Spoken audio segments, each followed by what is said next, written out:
Thunder rumbled across the Colorado plains as Callie Winters clutched her 6-month-old daughter tighter against her back. The makeshift sling soaked through from the unrelenting downpour. The year was 1878, and the promise of a new life that had drawn her westward now seemed as distant as the clear blue skies hidden behind storm clouds. "It's all right, Abigail," she whispered, though her words were swallowed by the howling wind. "We'll find shelter soon." Her boots sank into the muddy trail with each desperate step, her dress once a cheerful blue calico now a sodden weight clinging to her shivering form. Callie had been traveling for 2 days since the stagecoach had left her at the last outpost. The man who'd promised her work as a schoolteacher in Silver Creek had failed to meet her as arranged. With dwindling funds and nowhere to turn, she'd started walking toward the town, hoping to find employment and a roof over their heads. Now, as lightning split the darkening sky, she fought against exhaustion and fear. Abigail whimpered against her back, the baby's discomfort adding to Callie's growing desperation. Through the sheets of rain, she spotted what appeared to be a structure in the distance, perhaps a homestead or barn. With renewed determination, she pushed forward, one foot before the other, ignoring the ache in her legs and the numbness creeping into her fingers. What Callie didn't see was the pair of keen eyes tracking her progress from the shelter of a sturdy pine. Ruben Wade had been returning from checking his fence line when the storm hit. Rather than risk riding his horse through the worsening conditions, he decided to wait it out. That's when he spotted the lone figure struggling through the downpour. At first, he thought his eyes were playing tricks on him. Nobody in their right mind would be out in this weather. But as the figure drew closer, he realized it was a woman and she wasn't alone. There was something strapped to her back, a bundle that moved. "Damn it all," he muttered, pulling his drenched hat lower and spurring his horse forward. The wind nearly knocked him sideways as he approached her, but he held firm in the saddle. "Madam," he called out, his voice barely audible above the storm. "Madam, you can't stay out here." Callie stumbled back at the sudden appearance of the rider, nearly losing her footing in the mud. Her first instinct was to run. A woman alone couldn't be too careful, especially with stories of outlaws and desperate men roaming these parts. But one look at the genuine concern etched across the stranger's weather-beaten face gave her pause. "I'm looking for Silver Creek," she shouted back, one hand protectively covering Abigail's head. "Is it nearby?" Ruben shook his head, rainwater cascading from the brim of his hat. "Silver Creek's still 15 miles west. You'll never make it in this storm." He extended a gloved hand toward her. "My ranch is just over that rise, not much, but it's dry." Callie hesitated, weighing her limited options as another crack of thunder shook the ground beneath them. Abigail began to wail in earnest now, her tiny body trembling. "Please," Ruben said, his eyes softening as he heard the baby's cries. "I give you my word as a gentleman, no harm will come to you or your child." Something in his steady gaze, perhaps the absence of guile or the unmistakable kindness, made Callie's decision for her. She took his outstretched hand and allowed him to pull her up behind him on the horse. "Hold tight," he instructed, wrapping her arm around his waist. "It's not far." The rain lashed at them mercilessly as Ruben guided his horse toward home. Callie clung to him, one arm securing Abigail between them, the other wrapped around the stranger's solid form. Despite the cold and wet, she could feel the warmth radiating from him, a stark contrast to the biting chill that had settled into her bones. Ruben's ranch appeared through the rain as little more than a dark shadow at first. As they drew closer, Callie could make out a modest cabin with a barn and corral beside it. Smoke curled from the chimney, promising warmth within. He helped her dismount before leading the horse into the barn. "Go on inside," he urged, pressing a key into her palm. "Get yourself and the little one dry. I'll be right in after I see to Thunderbolt here." Callie didn't need to be told twice. She hurried to the cabin, fumbling with the key before pushing the door open. The interior was simple but neat: a main room with a stone fireplace, a kitchen area with a cast iron stove, and 2 doors that presumably led to bedrooms. The fire in the hearth cast a golden glow across the wooden floorboards. She gently unwrapped Abigail from the sling, relieved to find that while the outer layers were soaked, the baby's clothing underneath was merely damp. Abigail's face was red from crying, her wispy blonde curls plastered to her forehead. There, Callie soothed, moving closer to the fire. We're safe now. She was removing her sodden shawl when the door opened again, bringing a gust of wind and rain before Ruben quickly closed it behind him. He hung his dripping coat and hat on pegs by the door, revealing thick dark hair that curled slightly at his neck.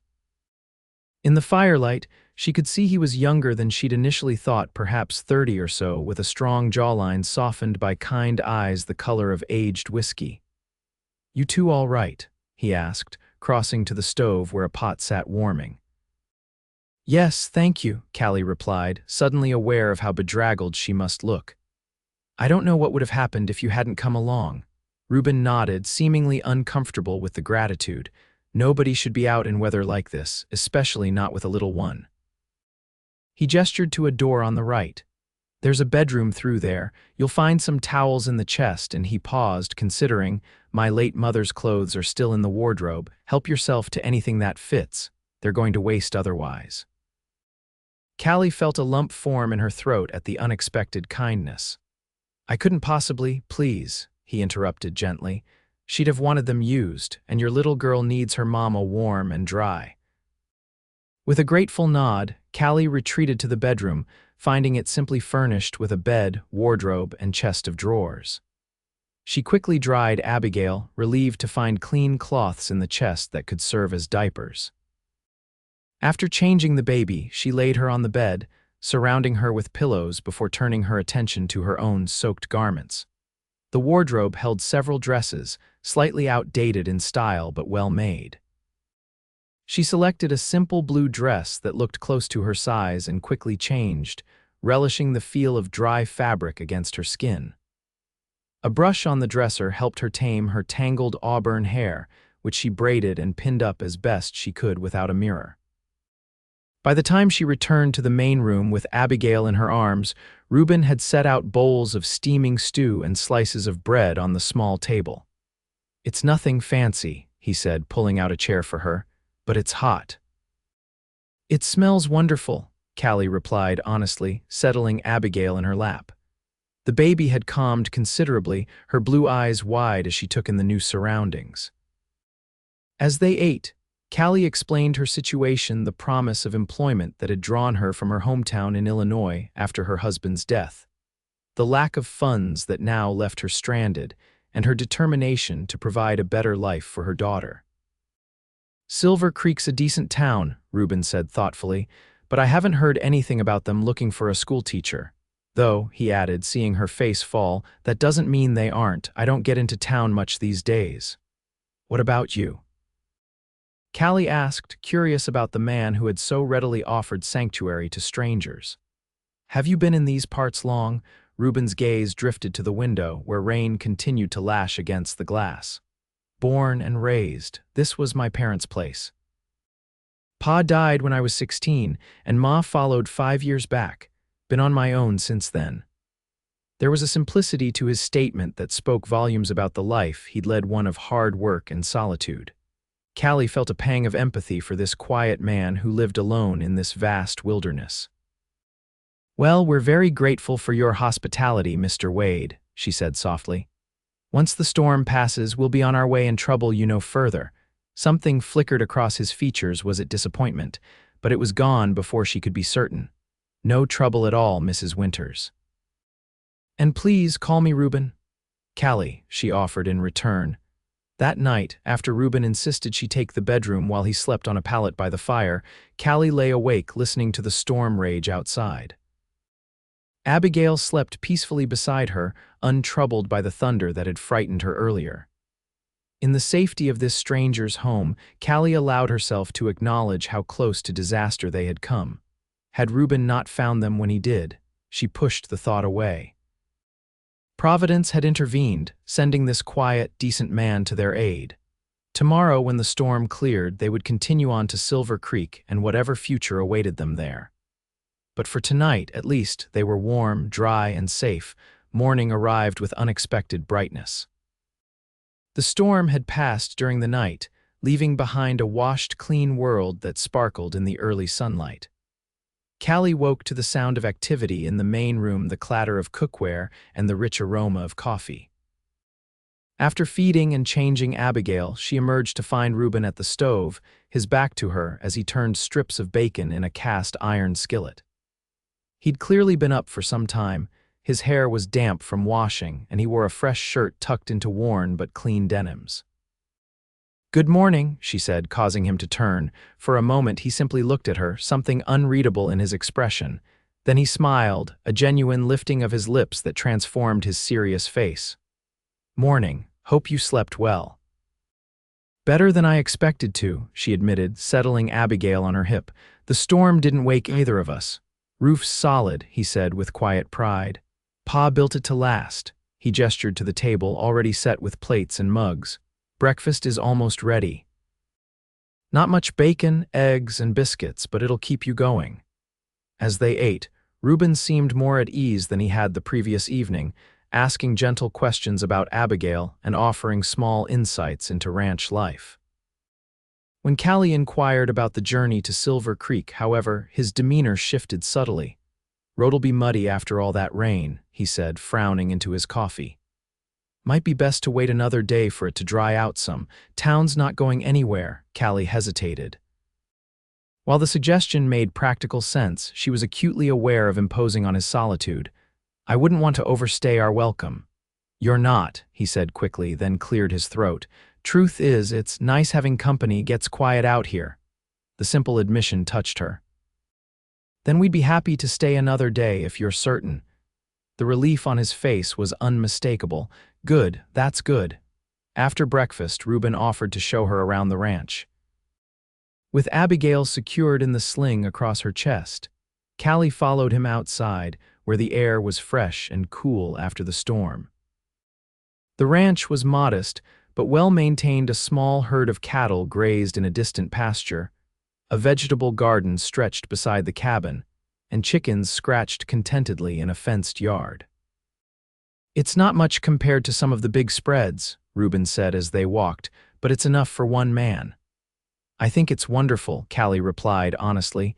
"You've built something real here." He glanced at her, surprise evident in his expression. "Most women would find it too isolated." "Most women haven't spent the last year trying to make ends meet in a town where everyone knows your business and judges your every decision," she countered. When he raised an eyebrow, she elaborated, "After my husband died, the town council decided I was too young to continue teaching at the school. They were concerned about the propriety of a widow with a child teaching their precious offspring." Ruben's brow furrowed. "That's nonsense." "I thought so too," she agreed with a wry smile.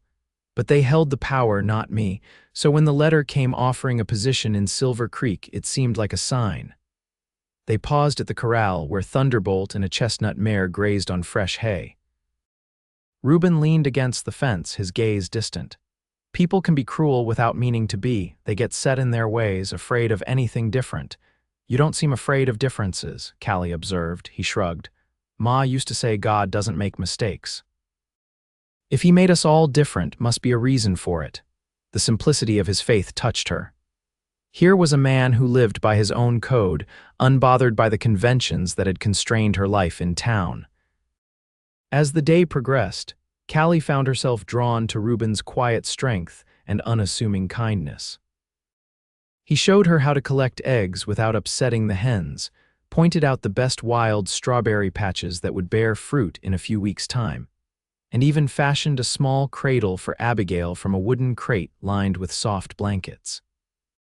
In turn, Callie insisted on contributing to the household, preparing lunch from the garden's offerings and mending a tear in one of his shirts she spotted in the laundry basket. They worked together easily, as if they'd known each other far longer than a mere day.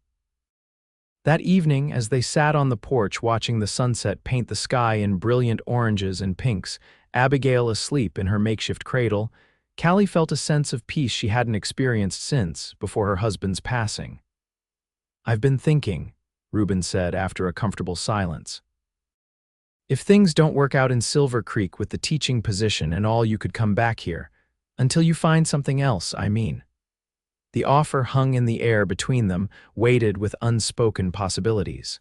Callie turned to study his profile, strong and honest in the fading light. "That's very kind of you." "It's not kindness," he replied, his voice low. "It's selfish, really. I've enjoyed having you and Abigail here. Reminds me that this place was meant to be a home, not just somewhere to work and sleep." Before Callie could respond, a distant sound caught their attention, the approaching rhythm of hoofbeats. Ruben stood, his posture alert but not alarmed. "Wasn't expecting anyone," he murmured, shading his eyes against the setting sun to peer down the road. A rider appeared, urging a tired-looking bay horse toward the cabin. As he drew closer, Callie could see he was an older man with a silver mustache and a weathered face beneath a dusty hat. "Sheriff Collins," Ruben called in greeting as the man reined in his horse. "What brings you out this way?" The sheriff touched the brim of his hat. "Evening, Ruben, madam." His curious gaze lingered on Callie before returning to Ruben. "Looking for a woman and child. Stagecoach driver reported dropping them at Miller's Crossing 2 days back, but they never showed in Silver Creek." "With that storm yesterday, folks are worried." Callie stepped forward. "I'm Callie Winters. Mr. Wade found us caught in the storm and offered shelter." Relief washed over the sheriff's features. "Well now, that's good news. Mayor Taylor's been beside himself. He was supposed to meet you at the crossing, but his horse threw a shoe on the way. By the time he got there, you'd already set out." Ruben's expression remained impassive, but Callie noticed his hands tighten slightly on the porch railing. "The teaching position is real, then?" "Oh yes," the sheriff confirmed. "Town's been growing, need a proper school with a proper teacher." He turned to Callie. "Mayor asked if I'd escort you to town tomorrow if I found you, said to tell you the position's still yours if you want it." Callie felt conflicted emotions surge through her, relief that her journey hadn't been in vain, yet an unexpected reluctance to leave the sanctuary she'd found here. She glanced at Ruben, whose face betrayed nothing of his thoughts. "That's wonderful news," she managed. "Please thank the mayor for his concern." The sheriff accepted Ruben's offer to stay for supper, and the three adults conversed over a meal of rabbit stew and the last of the biscuits. Sheriff Collins shared news of Silver Creek, its growing population, the new mercantile, plans for a proper church building, while Ruben listened quietly, offering occasional questions but otherwise keeping his thoughts to himself. After the sheriff departed with a promise to return mid-morning, an awkward silence fell between Callie and Ruben. She busied herself with clearing the table while he stoked the fire, each lost in their own contemplations. "Sounds like Silver Creek is everything you hoped for," Ruben finally said, still facing the fireplace. Callie set the last plate on the shelf. "Yes, it seems so. Good pay, too, from what the sheriff said. You and Abigail will be comfortable there." "Yes." He turned then, his expression carefully neutral. "I meant what I said earlier. If it doesn't work out, or if you ever need a place to stay, my door's open." The sincerity in his voice made her throat tighten. "Thank you, Ruben, for everything." They retired early that night, each claiming fatigue from the day's activities. But as Callie lay beside her sleeping daughter, she found herself wide awake, her mind racing with thoughts of what awaited them in Silver Creek and what they would be leaving behind at this small ranch where they'd found such unexpected welcome. Morning arrived with a sense of inevitability. Callie packed their few belongings while Ruben prepared a simple breakfast, their conversation polite but subdued. When Sheriff Collins arrived as promised, Ruben helped secure Callie's trunk to the lawman's wagon, which he'd brought in place of his horse for the journey. "I made up a basket," Ruben said, handing her a covered package. "Some food for the road, and a jar of Ma's blackberry preserves. Thought the little one might like it when she's older." Callie accepted the gift, their fingers brushing momentarily. "That's very thoughtful, thank you." He nodded, then reached into his pocket and withdrew a folded piece of paper.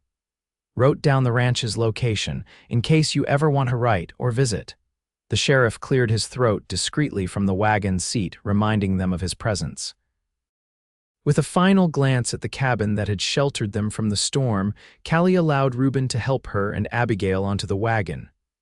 "Goodbye, Ruben," she said softly. His hand lingered on hers a moment longer than necessary. "Goodbye, Callie. Goodbye, little Abigail."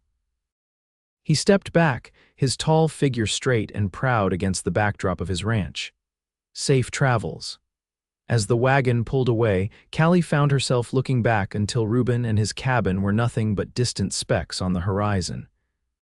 Sheriff Collins, perceiving her mood, maintained a respectful silence for the first few miles, focusing on navigating the still muddy road. "Ruben Wade's a good man," he eventually commented. "Keeps to himself mostly, but always first to help when there's trouble. Been that way since he was a boy." "He was very kind to us," Callie agreed, adjusting Abigail in her lap. The sheriff nodded. "His ma was the same way. Heart big as the Colorado sky, folks used to say. When the fever took her, it hit Ruben hard. Threw himself into ranching, rarely comes to town these days except for supplies."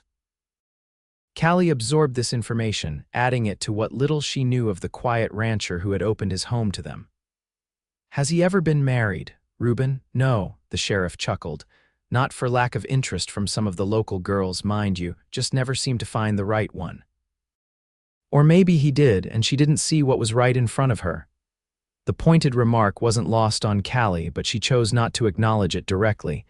"Silver Creek must be quite different from his ranch. Growing fast," the sheriff confirmed.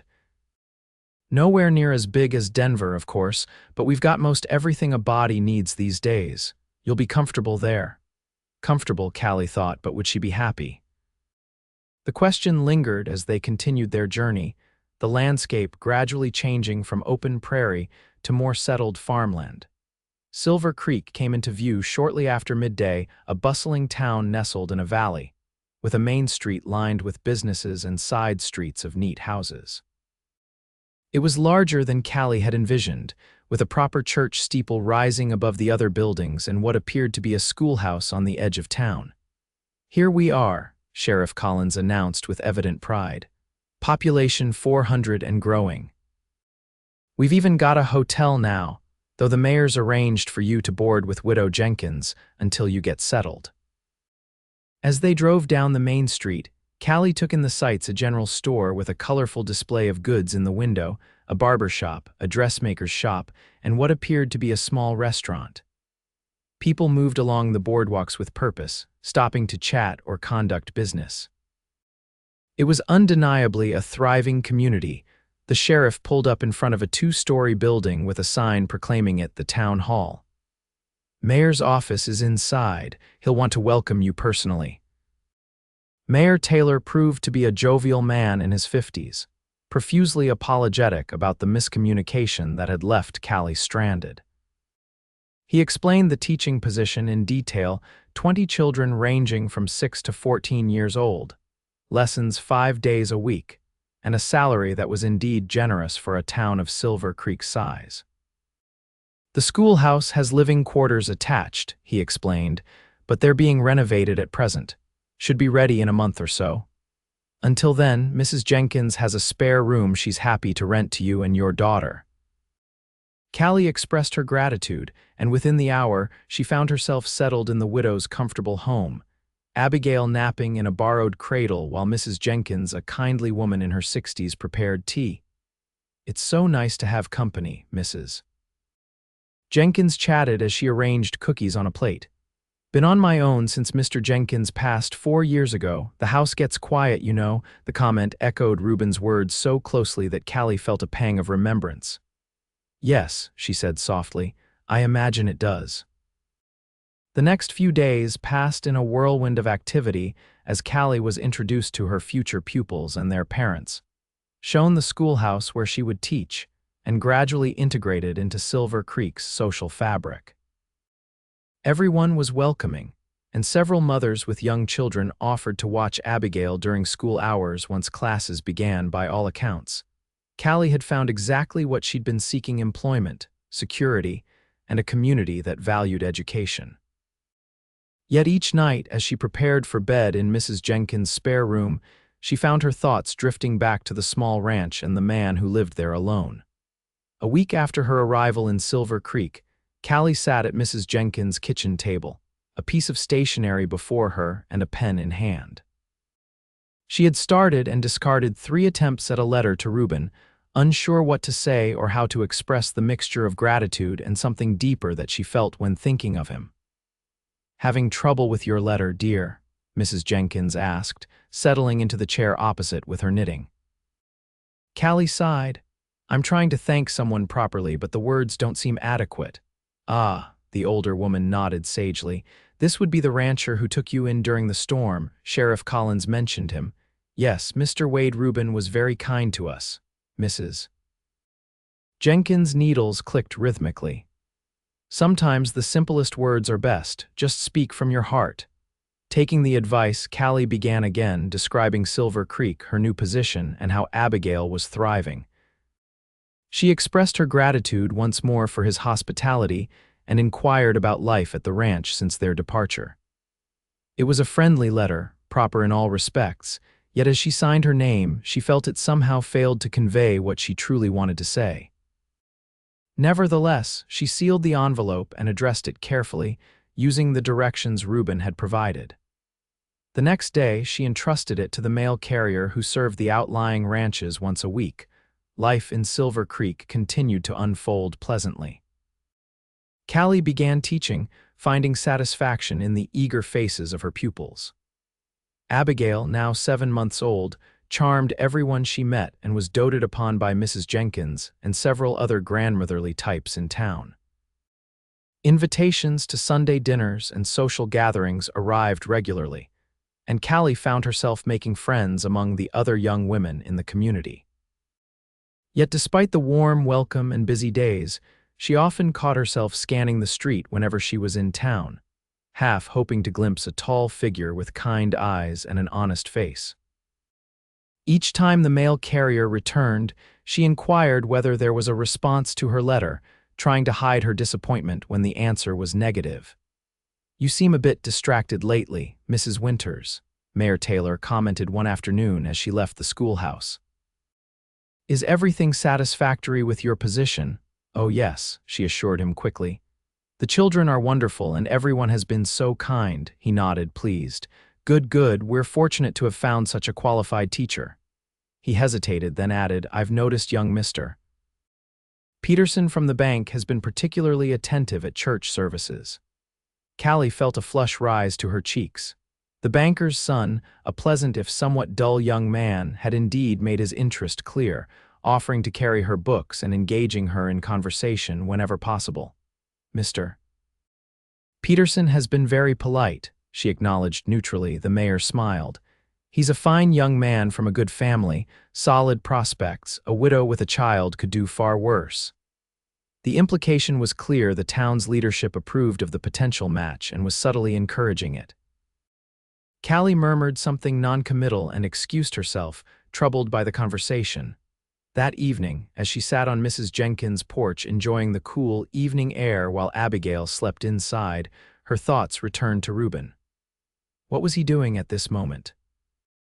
Was he sitting on his own porch, watching the same stars emerge in the darkening sky? Did he ever think of them? The sound of approaching footsteps interrupted her reverie. Looking up, she was surprised to see Sheriff Collins climbing the porch steps, his expression somber. "Evening, Mrs. Winters," he greeted her, removing his hat. "Sorry to disturb you, but I thought you'd want to know right away. There was a fire out at the Wade Ranch yesterday." Callie's heart seemed to stop. "A fire? Is he all right?" "He's alive," the sheriff assured her quickly. "But he's at Doc Miller's with some bad burns and smoke in his lungs." Cattle Drive passing by saw the smoke and helped put it out, but the barn's gone and part of the cabin roof. Relief and horror warred within her. How did it happen? Near as anyone can tell, lightning struck the barn. Ruben got his horses out, then went back for something. That's when a beam fell. The sheriff shook his head. "Doc says he'll recover, but it'll take time." Callie was on her feet before she realized she'd moved. "I need to see him." The sheriff regarded her thoughtfully. "Figured you might say that. I'm heading back at first light to check on him. You're welcome to ride along if Mrs. Jenkins can mind the little one." "Of course I'll watch Abigail," came the widow's voice from the doorway. She stepped onto the porch, her face concerned. "You go, Callie. That poor man shouldn't be alone at a time like this." Arrangements were quickly made. The school would close for 2 days, Friday and Monday, giving Callie a long weekend to travel to town and back. Mrs. Jenkins, who had grown quite attached to Abigail, assured Callie she was perfectly capable of caring for the baby. Callie spent a restless night, her mind filled with images of Ruben injured and alone. At dawn, she kissed Abigail goodbye, promising to return soon, and joined Sheriff Collins for the journey to the neighboring town where the doctor maintained his practice. The trip seemed interminable, though the sheriff did his best to distract her with conversation. By the time they reached the small town of Cedar Ridge, the sun was high in the sky. Dr. Miller's office was a tidy building on the main street. Inside, a middle-aged woman, presumably the doctor's wife, looked up from her desk as they entered. "Sheriff Collins, back already?" Her gaze shifted to Callie. "And you've brought company." "This is Mrs. Winters," the sheriff explained. "She's a friend of Ruben Wade's. How is he today?" The woman's expression softened. "A bit better. Fever's down and he's been asking when he can leave."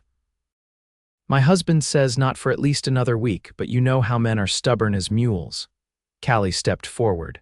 "May I see him?" "Of course, dear. He's in the back room. Don't be alarmed by the bandages. They look worse than they are."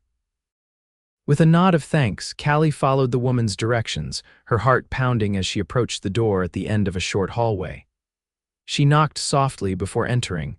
The room was small but clean, with a single bed, a chair, and a small table. Ruben lay propped against pillows, his right arm and hand heavily bandaged, with smaller dressings on his neck and the side of his face.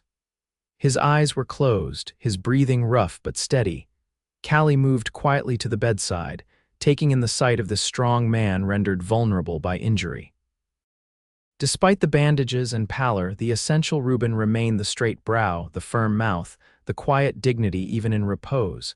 As if sensing her presence, his eyes opened, confusion giving way to disbelief as he recognized her. "Callie," she smiled, fighting back tears. "Hello, Ruben." He struggled to sit up straighter, wincing with the effort. "What are you doing here?" "Sheriff Collins told me about the fire." She moved closer, instinctively reaching for his uninjured hand. "I had to come."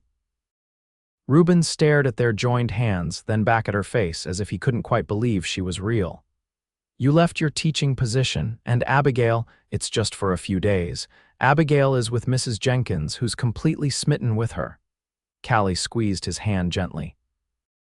"The school can manage without me until Monday." A complicated mix of emotions crossed his face: gratitude, confusion, and something that might have been hope. "You didn't have to come all this way." "Yes," she said simply, "I did." For a moment they just looked at each other, the air between them charged with unspoken feelings. Then Ruben cleared his throat. "The ranch is a mess, barns gone, roofs damaged. But you're alive," Callie replied. "That's what matters." He glanced away, a shadow crossing his features. "Barely got the horses out, went back for—" He broke off, looking embarrassed. "For what?" "Your letter," he admitted quietly. "It was on the table, didn't want to lose it." The simple confession stole Callie's breath. He had risked his life to save her letter, a polite, inadequate note that had said so little of what was in her heart. Before she could respond, Dr. Miller entered, a brisk, competent man with spectacles and a thoughtful demeanor. He checked Ruben's bandages and vital signs, nodding with satisfaction. "You're healing well, Mr. Wade. Another week of rest and you can go home, provided someone's there to help you for a while. Those burns won't allow you to do much for yourself just yet." Ruben frowned. "Doc, you know I live alone. I can manage." The doctor raised an eyebrow. "With one good arm and limited mobility, I think not." "Perhaps one of your neighbors—" "I'll stay with him," Callie interjected, the words tumbling out before she could reconsider. Both men turned to stare at her. "Mrs. Winters," Dr. Miller began gently, "while your offer is kind, caring for burn patients requires—" "I nursed my husband through his final illness," she interrupted. "I'm not squeamish or unfamiliar with changing bandages." And she added with a pointed look at Ruben, "I'm quite capable of being stubborn when necessary." A hint of a smile touched Ruben's lips despite his obvious concern. "Callie, your teaching position can wait," she finished for him. "It's nearly summer anyway."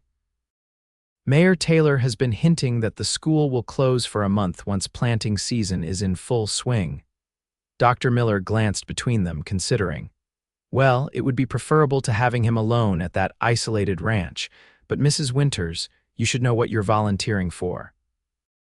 The bandages need changing twice daily, and there's a specific ointment to prevent infection. I can learn, Callie said firmly. The doctor nodded slowly. Very well, I'll show you the procedure tomorrow. If all continues well, you can both leave in a week. After he departed, silence fell between Callie and Ruben. Finally, he spoke, his voice rough with emotion. Why are you doing this? Callie considered her answer carefully. Because when I was caught in a storm with nowhere to turn, you gave me shelter without hesitation. Because you treated Abigail and me with kindness and respect when we were vulnerable. Because, she paused, gathering courage. Because in the weeks since I left your ranch, I've thought of you every day. Ruben's eyes widened, a flush rising above the bandages on his neck. I've thought of you too, he admitted softly. Both of you. The house seems emptier now, knowing what it's like to have you there. The honesty of his words touched her deeply. Then let me help you heal, Ruben. Let me do this for you. He searched her face for a long moment, then nodded, his good hand tightening around hers. All right. The next week passed in a routine of medical treatments, quiet conversations, and growing closeness.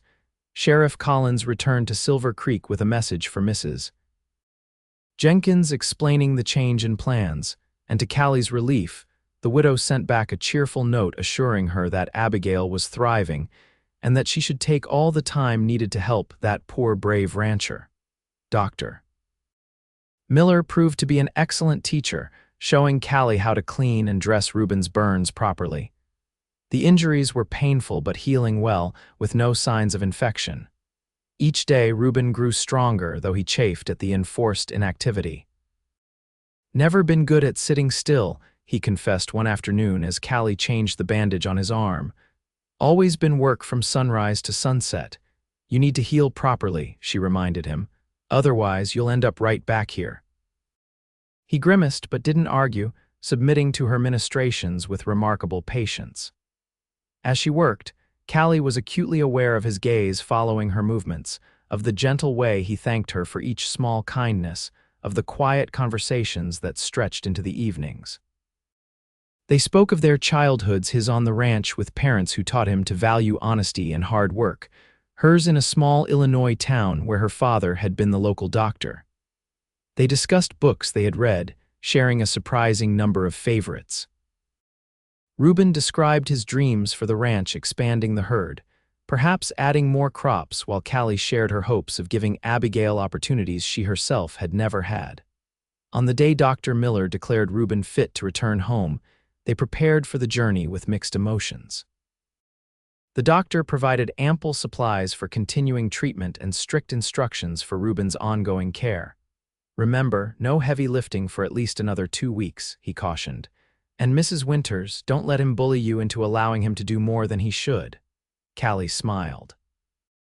I can be quite firm when necessary, doctor. So I've observed, he replied with a knowing look that made her blush. Sheriff Collins had arranged for a neighbor of Ruben's to meet them with a wagon, sparing Ruben the discomfort of riding horseback. The journey back to the ranch was slow but uneventful, giving Callie her first glimpse of the fire damage. The barn was indeed a complete loss, nothing remained but a blackened foundation and scattered debris. The cabin had fared better, though a portion of the roof over what had been Ruben's bedroom was open to the sky, now covered with a temporary tarp. The interior smelled of smoke, but neighbors had clearly been by to clean and make the undamaged portion habitable. It's not so bad, Ruben said, noticing her dismay as they entered. Most of the furniture survived, just needs some airing out. Callie set down her bag, surveying the space with a practical eye. Well, first things first, you need rest after that journey.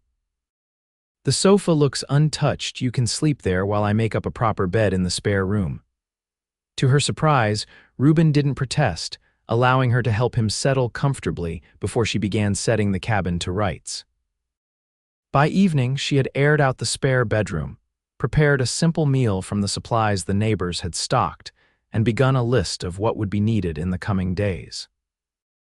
As they sat together by the fire after supper, the reality of their situation seemed to dawn on them both simultaneously. They were alone together in this isolated place, no longer under the protective formality of the doctor's roof. "I'll sleep on the sofa," Ruben said firmly. "You take the bedroom," Callie shook her head. "Your injuries need a proper bed for healing. I'm perfectly comfortable on the sofa." "Callie," he began, his tone serious, "I don't want there to be any talk, any damage to your reputation." "If anyone knew you were here alone with me, I'm a grown woman and a widow," she interrupted gently. "And you're injured. What exactly do you think people would imagine?" A flush crept up his neck. "People can be unkind with their assumptions." "The only people who know I'm here are the sheriff, Dr. Miller, and Mrs. Jenkins, all of whom understand the circumstances perfectly." She reached out to touch his uninjured hand. "Ruben, please don't worry about my reputation. I'm here because I choose to be." The tension in his shoulders eased slightly. "All right, but I still think you should take the bedroom." In the end, they compromised. Callie would use the bedroom, but Ruben would sleep in a makeshift bed in the main room, more comfortable than the sofa but allowing him the space he needed for his injured arm. The days fell into a rhythm: mornings spent changing bandages and preparing meals, afternoons devoted to light tasks around the ranch that Callie could manage alone. Neighbors stopped by regularly, helping with the cattle and beginning repairs on the barn. Word had spread about Ruben's injury and the teacher lady from Silver Creek who was caring for him, but to Callie's relief, no one seemed to find the arrangement scandalous. If anything, the neighboring ranchers and their wives treated her with a respect tinged with approval. "You're good for him," Mrs. Hollister, the nearest neighbor's wife, commented one afternoon as she helped Callie hang laundry. "Haven't seen Ruben this content since before his ma passed." Callie smoothed a shirt on the line, not quite meeting the older woman's knowing gaze. "He's a good man who deserves some peace after what he's been through," Mrs. Hollister chuckled. "Oh, he's a good man, all right, and not hard on the eyes either, injured or not." The forthright observation made Callie laugh despite her embarrassment. "Mrs. Hollister, just stating facts, my dear. And the fact is, you two look right together." She pinned the last of the sheets with a decisive motion. "Some things are meant to be, even if they start with a storm and a fire." The conversation lingered in Callie's mind that evening as she prepared supper. Ruben sat at the table, his injuries healing enough that he could now use his right hand for small tasks. He was carefully writing a list of supplies needed for rebuilding the barn, his brow furrowed in concentration. Callie found herself watching him, noting the way the fading sunlight caught in his dark hair, the strong line of his jaw, the careful precision of his movements despite his injuries. Something warm and certain unfurled within her, a recognition of what had been growing since that first rainy day when he'd found her and Abigail struggling through the storm. "Ruben," she said softly, setting down the spoon she'd been using to stir the stew. He looked up, his expression open and attentive. "Yes," the words she'd planned disappeared. Instead, she asked, "Are you happy right now, I mean?" Surprise flickered across his features, followed by thoughtful consideration. "Yes," he finally said. "Despite everything, the fire, the injuries, yes, I'm happy." He set down his pencil. "Are you?" "I am," she admitted. "Happier than I've been in a very long time." Something shifted in his gaze, a deepening, a certainty.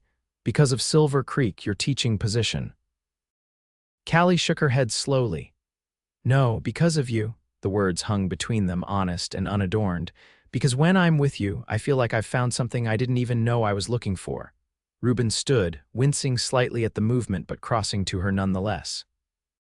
His uninjured hand reached for hers, warm and steady. "Callie," he said, his voice rough with emotion, "I've been trying to find the right words for days.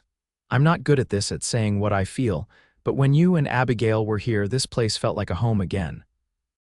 And when you left, it felt emptier than it ever had before." Callie's heart pounded as she looked up into his earnest face. "And now I wake up each morning grateful for the fire that brought you back to me, guilty as that makes me feel." His thumb traced circles on her palm. I know you have a life in Silver Creek, a position that means security for you and Abigail. I have no right to ask you to give that up, but I can't bear the thought of you leaving again." The raw honesty of his declaration moved her deeply. "What if I don't want to leave?" Hope blazed in his eyes. "You'd stay here at the ranch if you asked me to," she whispered. Ruben's good arms slipped around her waist, drawing her closer. "I'm asking, stay with me, Callie, you and Abigail. Let me take care of you both, build a life together." "Are you proposing, Ruben Wade?" she asked, a smile tugging at her lips despite the tears gathering in her eyes. He looked momentarily abashed. "Not very romantically, I'm afraid. No ring, half bandaged in a smoke-damaged kitchen." "I don't need romance," Callie assured him, reaching up to touch his cheek gently. "I just need you."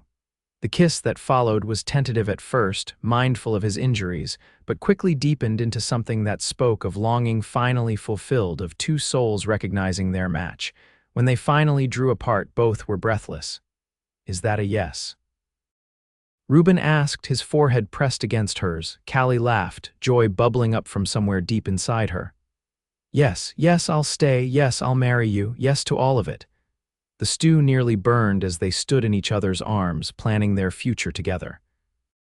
Callie would need to return to Silver Creek to resign her position properly and collect Abigail and their belongings. Ruben insisted on accompanying her. "Despite his injuries, I want to do things right," he explained. "Speak to the mayor myself. Let everyone know my intentions are honorable."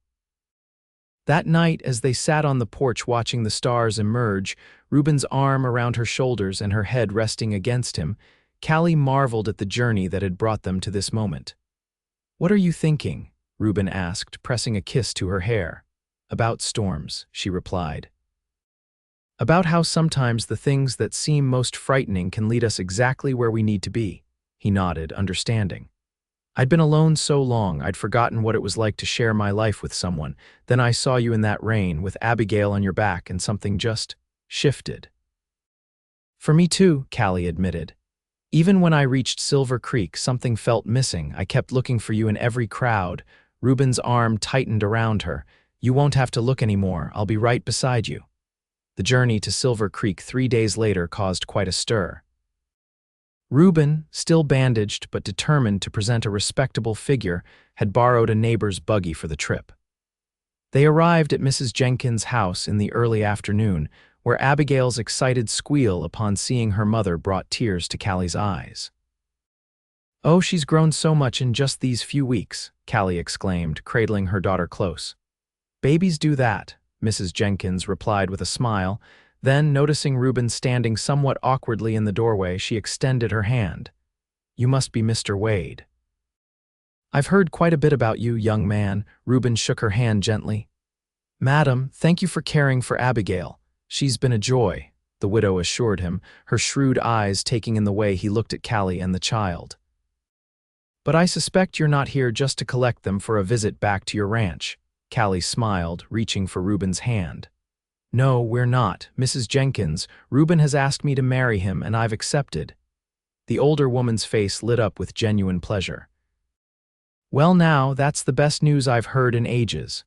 Come in, we must celebrate." Over tea and cookies, they shared their plans, a simple wedding as soon as the cabin roof was repaired, a home for the three of them at the ranch, with hopes for more children in the future. Mrs. Jenkins listened with approval, offering practical advice about maintaining a household and raising children in the relative isolation of ranch life. "Of course, you'll need to speak with Mayor Taylor about your teaching position," she reminded Callie. "He's been quite understanding about your absence, but he'll need time to find a replacement before the fall term." The meeting with the mayor proved more challenging than anticipated. He was clearly disappointed to lose Callie as a teacher and made no secret of his hope that she would reconsider. "Silver Creek needs educated women like yourself, Mrs. Winters," he argued. "The ranch life is hard, isolated." "Are you certain this is what you want?" Callie glanced at Ruben, who had insisted on accompanying her despite the mayor's obvious disapproval. "I've never been more certain of anything, Mayor Taylor. Mr. Wade and I plan to marry as soon as possible." The mayor sighed, recognizing defeat. "Well, I can't say I'm not disappointed." But, he added with a grudging nod toward Ruben, I suppose congratulations are in order. Word spread quickly through the small town. By evening, Callie had received visits from several of her pupils' parents, expressions of both regret at her departure and well wishes for her future. The banker's son, looking somewhat crestfallen, gallantly offered his congratulations upon encountering them outside the general store. You're the talk of the town, Sheriff Collins informed them with a chuckle when they stopped by his office to thank him for his role in bringing them together. Nothing like a whirlwind romance to get folks gossiping. It's not exactly a whirlwind, Ruben protested mildly. We've known each other for months. The sheriff raised an eyebrow. Time spent together is what counts, son, and by that measure you two are moving at lightning speed. Callie squeezed Ruben's hand. When you know, the sheriff's expression softened. That you do, Mrs. Winters, that you do. They spent 2 days in Silver Creek, gathering Callie's belongings and making arrangements for her departure. Mrs. Jenkins, who had grown fond of both Callie and Abigail, extracted a promise of regular visits. That child needs a grandmother figure, she declared, cuddling Abigail close. And since neither of you has parents living, I'm volunteering for the position. Ruben, touched by the offer, assured her she would always be welcome at the ranch. We don't have much yet, he admitted, but we'll build something good, something that lasts. The return journey to the ranch felt different, no longer two individuals making their separate ways in the world, but a family moving toward a shared future. Abigail, settled comfortably between them on the buggy seat, babbled happily, occasionally reaching for Ruben with complete trust. She remembers you, Callie observed with wonder, even after all these weeks. Ruben gently caught one of Abigail's tiny hands in his. I remember her too. First time I held her, she grabbed my finger just like this, wouldn't let go for the longest time. The simple memory, shared now as they traveled toward home, cemented Callie's certainty that they were making the right choice. This man, who had opened his home to strangers during a storm, who spoke of her daughter with such tenderness, who looked at Callie herself as if she were something precious, he was the partner she had never dared hope to find after becoming a widow. The ranch came into view as the sun began its descent, casting long shadows across the land. Despite the damaged barn and patched roof, it looked welcoming, a place of refuge and possibility. Welcome home, Ruben said softly as he helped Callie down from the buggy, Abigail secure in her arms. Home, she repeated, the word carrying a weight and meaning it hadn't held in years. Yes, it is, isn't it? The weeks that followed were busy ones. With Ruben's injuries healing well, he was able to take a more active role in the barn rebuilding, though Callie insisted he respect Dr. Miller's restrictions on heavy lifting. Neighbors continued to help, and soon the new structure began to take shape, sturdier than the one that had been lost. Callie threw herself into making the cabin a home for their growing family. With Mrs.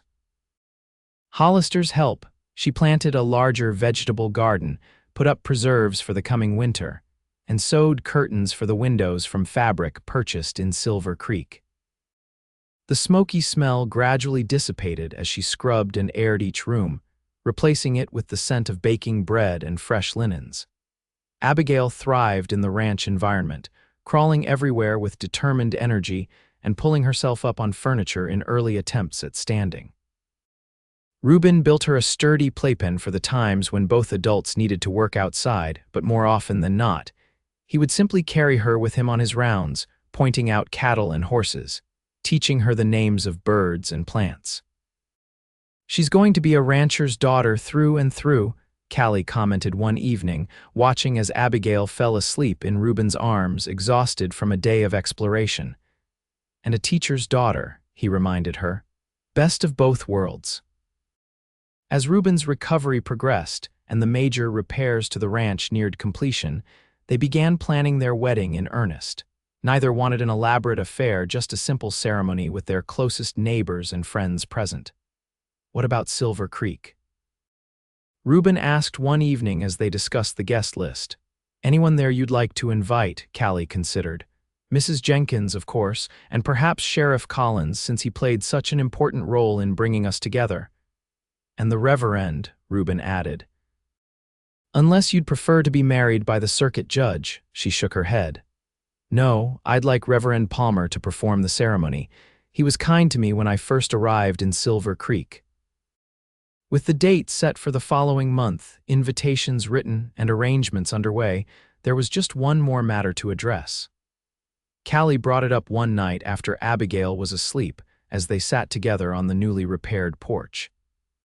Ruben, she began carefully, there's something we haven't discussed about Abigail. He turned to her, attentive. What about her? When we marry, would you consider legally adopting her, giving her your name? The question had been on Callie's mind for weeks, but she'd hesitated to raise it, unsure if it was asking too much. Ruben's expression softened, his eyes suspiciously bright in the lantern light. Callie, nothing would make me prouder than to be Abigail's father in name as well as in heart. I already think of her as mine. The simple, heartfelt admission brought tears to Callie's eyes. She leaned into his embrace, overwhelmed by gratitude for this man who had opened not just his home but his heart to both her and her daughter. I love you, she whispered against his chest. Both of us do, his arms tightened around her, and I love you both, more than I ever thought possible. The wedding day dawned clear and bright, a perfect late summer morning with just enough crispness in the air to hint at the coming fall. The ceremony would take place at the ranch, beneath the old oak tree where generations of Wades had celebrated important milestones. Mrs. Jenkins arrived early, taking charge of Abigail while Callie prepared in what was soon to be officially her bedroom. The dress, a new creation of ivory silk with delicate lace trim, had been Mrs. Jenkins' gift, ordered specially from Denver. Every bride deserves something beautiful, the older woman had insisted when Callie protested the extravagance. Now, as she stood before the small mirror, Callie hardly recognized herself. The woman reflected back at her seemed years younger than the desperate mother who had struggled through a storm just months ago, her eyes bright, her cheeks flushed with happiness, her auburn hair arranged in soft curls beneath a simple veil. A knock at the door preceded Mrs. Jenkins' entrance, Abigail dressed in a tiny white frock with a blue sash. Look at my girls, the widow said, her voice thick with emotion. Absolutely beautiful, both of you. Outside, guests had begun to arrive, the Hollisters and other neighboring families. Sheriff Collins and his wife, Reverend Palmer from Silver Creek, and a few of Ruben's friends from his younger days. The barn, now fully rebuilt and freshly painted, had been decorated with wildflowers and ribbons for the celebration to follow the ceremony.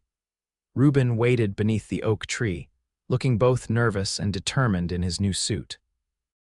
He had trimmed his hair and beard for the occasion, though the latter was already growing back.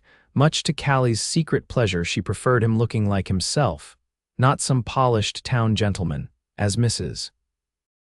Jenkins carried Abigail down the path ahead of her. Callie felt a moment of perfect clarity. This was right.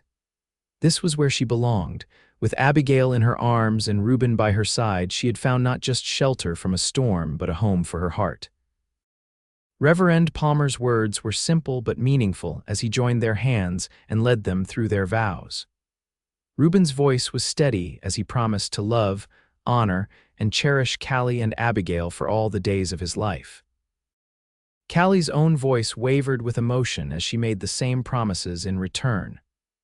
By the power vested in me, the Reverend concluded with a smile, I now pronounce you husband and wife. Mr. Wade, you may kiss your bride. The kiss was gentle but full of promise, sealing their commitment before friends and neighbors who responded with enthusiastic applause. Abigail, startled by the noise, began to cry until Ruben lifted her into his arms, where she immediately settled, patting his face with her tiny hands. The celebration continued well into the evening, with plenty of food, music from a neighbor's fiddle, and dancing in the newly rebuilt barn. Callie found herself passed from partner to partner as tradition dictated, but her gaze continually sought Ruben, who seemed equally unable to keep his eyes off her. Finally, as the stars emerged in the clear night sky, the last guests departed with final congratulations and knowing smiles. Mrs. Jenkins, who would stay in the spare room for one more night before returning to Silver Creek, tactfully retired early, taking an already sleeping Abigail with her. Alone at last, Ruben and Callie stood in the yard, gazing up at the vast expanse of stars above them. "Happy, Mrs. Wade?" Ruben asked softly, his arm around her waist. "Completely," she replied, leaning into his embrace. "And you, more than I ever thought possible." He turned her gently to face him. "When I saw you in that storm, I had no idea you'd end up changing my entire life." "For the better, I hope," she teased, "in every way."